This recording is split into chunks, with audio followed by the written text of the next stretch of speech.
Oi, gente! Eu espero que vocês estejam bem. Meu nome é Vitória e hoje a gente vai conversar um pouquinho sobre os protozoários. Vocês já sabem, qualquer dúvida pode deixar aqui nos comentários. Primeiro, a gente tem que entender onde na árvore da vida os protozoários são encontrados. Vocês já aprenderam com o Gleidson em uma aula de taxonomia que a vida é dividida em 3 grandes domínios: o domínio bactéria, o domínio arqueia e o domínio eucário. O domínio eucário é o domínio dos eucariotos, e é aqui que os protozoários estão, tá bom? Então, os protozoários estão no domínio eucário, ou seja, eles são eucariotos. Aqui eu trouxe algumas informações importantes sobre os protozoários. Bom, a gente já sabe que eles são eucariotos. Uma informação importante é que eles são microscópicos. Então, assim, a gente não vai conseguir enxergar eles a olho nu. Eles vão ser unicelulares e eles podem conter um ou mais núcleos. No reino protista, que é o reino que se encontram os protozoários, a gente vai encontrar tanto protozoários quanto algas. Esse reino, ele não é muito aceito mais pela biologia, mas a gente vai considerar o reino protista para a gente seguir os nossos estudos, tá? De forma didática. Então, a gente diz que nesse reino tem seres autotrófos e heterotrófos, porque as algas, algumas algas conseguem fazer fotossíntese e os protozoários, por si mesmos, eles são heterotrófos, ou seja, eles têm que buscar o seu alimento e eles não conseguem produzir o seu próprio alimento como os autotrófos, a exemplo das algas.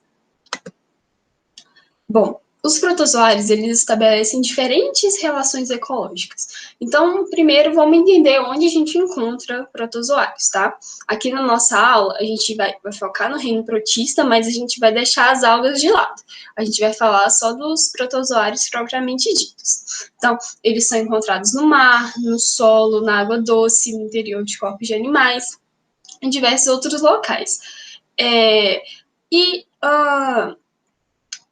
Vamos entender um pouquinho sobre as relações ecológicas que eles estabelecem. Eles podem ser parasitas, ou seja, eles só conseguem sobreviver, completar seu ciclo de vida, se eles encontrarem um hospedeiro, né?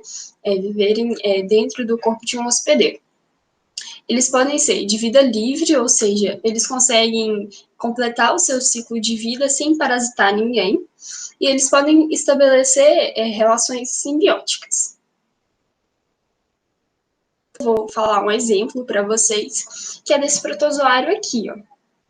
Ele é do gênero Trichoninfa e ele vive no aparelho gastrointestinal de cupins, tá? E aí, o que ele faz? A gente sabe que o cupim, ele come madeira, só que a madeira é constituída por um componente muito importante chamado celulose, e os cupins, eles não conseguem digerir a celulose sozinhos. Só que eles estabelecem uma relação mutualística com esse protozoário aqui, e aí esse protozoário, ele consegue digerir a celulose. Então, o cupim fornece abrigo para ele e nutrição, e em resposta, esse protozoário vai digerir a celulose, né, e deixar os nutrientes mais biodisponíveis para o cupim. Tá, os protozoários, eles costumavam ser divididos em 4 filos. Essa divisão, ela não é usada muito mais, mas a gente precisa entender porque ela ainda cai nas provas e é muito importante para a gente poder estudar as doenças depois, tá? Então, esses filos, eles são divididos principalmente como a forma de locomoção desses protozoários, tá? Então, o primeiro filo é o filo Sarcodina, ou Rhizopoda, tá? Tem esses 2 nomes, vocês podem encontrar dessas 2 maneiras. Eles se locomovem por pseudópodes. O que são pseudópodes? São essas estruturas aqui. A gente vai ter a impressão que são estruturas meio gelatinosas. Vocês já devem ter visto em algum desenho, assim, ameba, sabe? E que elas conseguem se movimentar alongando esses pseudópodes, tá? Então, vai ser assim, esse movimento desses protozoários do filo Sarcodina, um movimento ameboide. por pseudópodes. E aí a gente tem outro filo, que é o filo Matigófora, ou flagelata, que são protozoários que vão se movimentar com o auxílio do flagelo, que é essa estrutura aqui. Eles podem ter um ou mais flagelos. E aí a gente vai ter outro filo, que é o filo Ciliófora, que o nome já indica pra gente, né, que são animais que vão ter o quê? Cílios. Então, eles se locomovem também, auxilia na alimentação, esses cílios. O nosso último filo é o filo Esporozoa. Eles não vão possuir nenhuma estrutura específica para locomoção, mas eles conseguem se locomover, sim, dobrando o corpo e por deslizamento, mas é uma locomoção um pouco mais dificultada. Certo, vamos estudar agora como os protozoários se reproduzem. O primeiro tipo de reprodução que a gente vai estudar é a reprodução assexuada. A reprodução sexuada significa que não há troca genética, tá? Aqui, a gente vai ter uma célula-mãe, que é uma célula percursora, que vai dar origem a outras células. A gente percebe que ela que é do filo Sarcodina, né? Olha só os pseudópodes. Ela vai ter aqui um núcleo, e aqui está evidenciado também um vácuo contrátil, que a gente vai ver mais para frente o que é. A primeira coisa que acontece nesse núcleo é uma divisão mitótica, ou seja, o núcleo vai se dividir em duas partes iguais e que são iguais a esse núcleo anterior. Depois desse núcleo se dividir, né, agora a gente tem dois núcleos, o citoplasma vai se dividir também, a partir de um ponto de fissão. Então, cada célula filha, aqui, ó, depois do citoplasma ter sido dividido, cada célula filha vai ter seu próprio citoplasma e o seu núcleo. E elas vão ser exatamente iguais à célula mãe. Por isso que a gente diz que é uma reprodução assexuada. As células filhas são idênticas à célula mãe. Aqui tem outro tipo de reprodução assexuada. Olha só, a gente chama essa de... eu não sei se eu disse, mas essa aqui a gente vai chamar de divisão binária. E essa aqui a gente vai chamar de divisão múltipla. A gente vai ter um protozoário, aqui o citoplasma e aqui um núcleo. Esse núcleo ele vai sofrer muitas mitoses, tá? Sucessivas mitoses. Só que, detalhe, lá ele fazia mitose no núcleo e logo em seguida da primeira mitose, ele já dividia o citoplasma. Aqui não, ele vai fazer muitas e muitas mitoses, então a gente vai ter uma célula, um protozoário, com muitos e muitos núcleos. Depois que ele fez esse monte de mitose, que ele vai fazer a divisão do citoplasma. E aí a gente vai ter várias células lá. A gente dava origem a 2 células, e aqui a gente dá origem a mais de 2, né? Muitas células.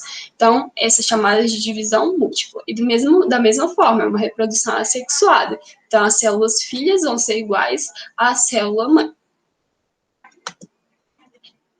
E os protozoários também fazem reprodução sexuada. Isso eu queria que vocês deixassem bem claro na cabeça de vocês, porque costuma ser questão de prova, que tipo de reprodução que o protozoário faz. O protozoário se reproduz sexuadamente, sim. É um processo um pouquinho complicado, mas o que eu quero que vocês gravem é o seguinte. Aqui a gente tem 2 protozoários, tá? E aí, cada um deles tem um macronúcleo e tem um micronúcleo. Esse aqui tem um micronúcleo azul e esse aqui um micronúcleo vermelho. Certo? Então, eles são diferentes, protozoários diferentes com material genético diferente. Então, o que eles vão fazer nessa reprodução sexuada? Se é sexuada, significa que tem troca genética. Esse tipo aqui que a gente vai falar é da conjugação. O que acontece? Esses micronúcleos deles vão sofrer várias meioses, ou seja, antes eles são 2N. Se fizerem meiose, vai produzir o quê? 4 micronúcleos N. E esse aqui também vai fazer a mesma coisa. Só que o que acontece? São 4, né? Então, 2 desses micronúcleos vão se degenerar, ou seja, vão sumir. E aí, essas células, elas aqui estão pareadas, tá? E elas promovem uma ligação através do citoplasma.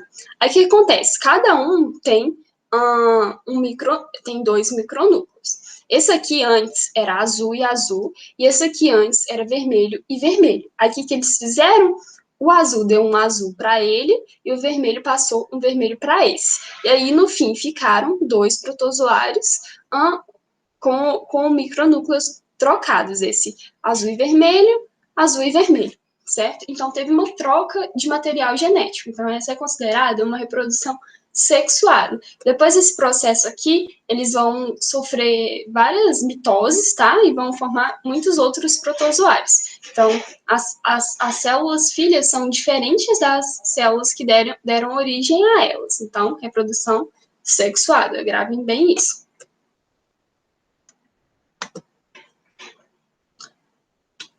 Na próxima aula, agora, a gente vai falar das principais protozoonoses, que são as doenças causadas por protozoários. Então, eu vejo vocês lá na parte 2 dessa aula.